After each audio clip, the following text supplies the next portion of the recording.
जय श्री कृष्ण। हरिओम श्री कृष्णम वंदे जगद्गुरु। वाला गीता प्रेमी दर्शको, आप सौना हृदयમાં બિરાજમાન પરમાત્માને પ્રણામ। ગીતા સત્સંગમાં આપની પાવન ઉપસ્થિતિને હું વંદન કરી ગીતા જ્ઞાન ગંગાની ચેનલમાં શ્રીમદ ભગવદ્ ગીતા શ્રી કૃષ્ણ અર્જુન સંવાદ ગુજરાતીમાં આપનું હાર્દિક સ્વાગત કરું છું। સૌને મારા જય શ્રી કૃષ્ણ, જય માતાજી, રાધે રાધે। આવો આપણે સૌ સાથે મળી ભગવાનનો જય જયકાર કરીએ। કૃષ્ણ કનૈયા લાલ કી જય, ગીતા ગ્રંથની જય, સનાતન ધર્મની જય। મિત્રો, મારો પ્રયાસ ગમતો હોય ને અંત સુધી ગીતા સત્સંગમાં જોડાઈ રહેવા માંગતા હોય તો ગીતા જ્ઞાન ગંગા ચેનલ જરૂરથી સબસ્ક્રાઇબ કરી લેજો। जय श्री।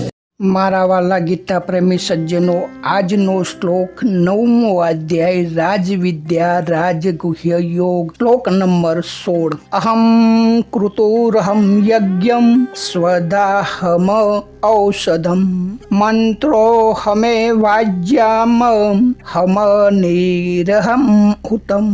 હું વિષ્ણુ યાગાદિક કર્મો છું, પંચ મહાયજ્ઞાદિત 7 કર્મો રૂપી યજ્ઞ છું। હું પિતૃઓને અર્પણ કરાતું અન્ન એટલે કે સ્વધા છું। હું વનસ્પતિજન્ય ઔષધિ છું।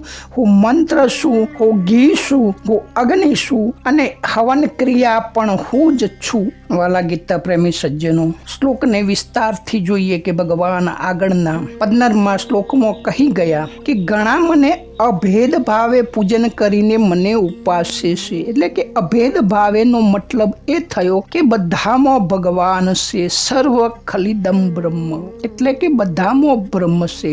સર્વદેવ સર્વ વાસુદેવ ઇતિ, તો બધામાં વાસુદેવ એટલે કે ભગવાન કૃષ્ણ છે। વાસુ ઇતિ, જે બધામાં વાસ કરી રહ્યો છે ચેતન, એનું નામ વાસુદેવ છે। કૃષ્ણનું નામ વાસુદેવ તો પાછળથી પડ્યું, પણ એના પહેલા પણ વાસુદેવ એમના પિતાનું પણ નામ હતું, તો એ પિતાના નામ વિશે પણ નથી, પરંતુ બધા જડ પદાર્થો અને ચેતન પદાર્થોમાં જે વસી રહ્યું છે અને જે જડને ચેતનવંત કરી રહ્યું છે અને ચેતનને ક્રિયાવંત કરી રહ્યું છે એને વાસુદેવ કહેવાય છે। તો મિત્રો, ભગવાને કહ્યું કે જે અભેદ ભાવે કે બધામાં અભેદ સમજે છે કે કોઈ ભેદભાવ નથી કરતો, એ પણ મને ઉપાસે છે। અને બીજા કેટલાક લોકો અનેક પ્રકારે એટલે કે ભેદભાવ રૂપી અનેક ખંડ ખંડમાં એનું દર્શન કરીને, દાખલા તરીકે ગાયમાં પણ એ છે, કૂતરામાં પણ એ છે, અથવા વિશેષ વ્યક્તિ કે સજ્જનોમાં એ છે,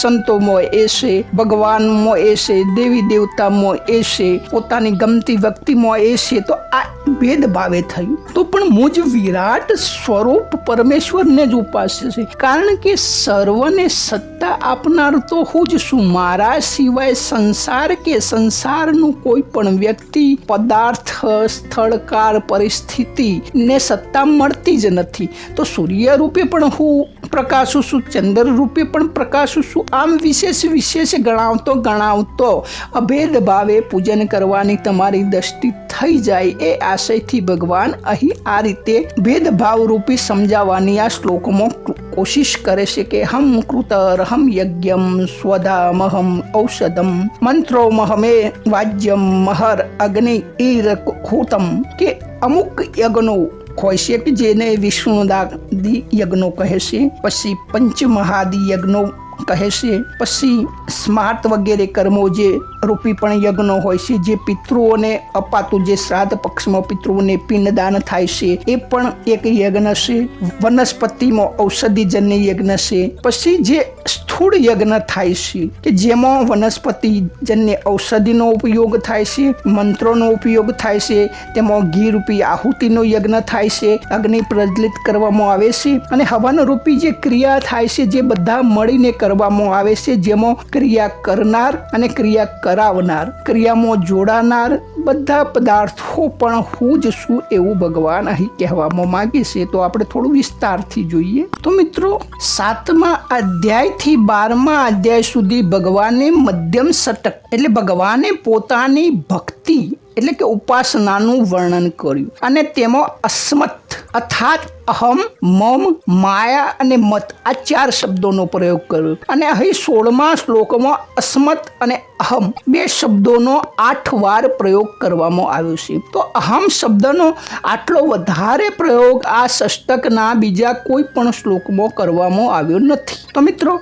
પોતાની રુચિ અને શ્રદ્ધા વિશ્વાસ અનુસાર કોઈને પણ સાક્ષાત પરમાત્માનું સ્વરૂપ માનીને તેની સાથે સંબંધ જોડવામાં આવે તો તે વાસ્તવમાં તે સંબંધ સતની સાથે એટલે કે પરમાત્માની સાથે જ જોડાયેલું છે. તેમાં કોઈ જ શંકા નથી. કેવળ પોતાના મન બુદ્ધિમાં કિંચિત પણ સંદેહ ન થવો જોઈએ કે આ સંબંધ અન્યની સાથે છે, આની સાથે પરમાત્મા જોડાયેલા નથી. જેવી રીતે જ્ઞાન દ્વારા અનુભવ મનુષ્ય સર્વ સ્થળ, કાળ, પરિસ્થિતિ વગેરેમાં એક પરમાત્મા તત્વને જ જાણે છે.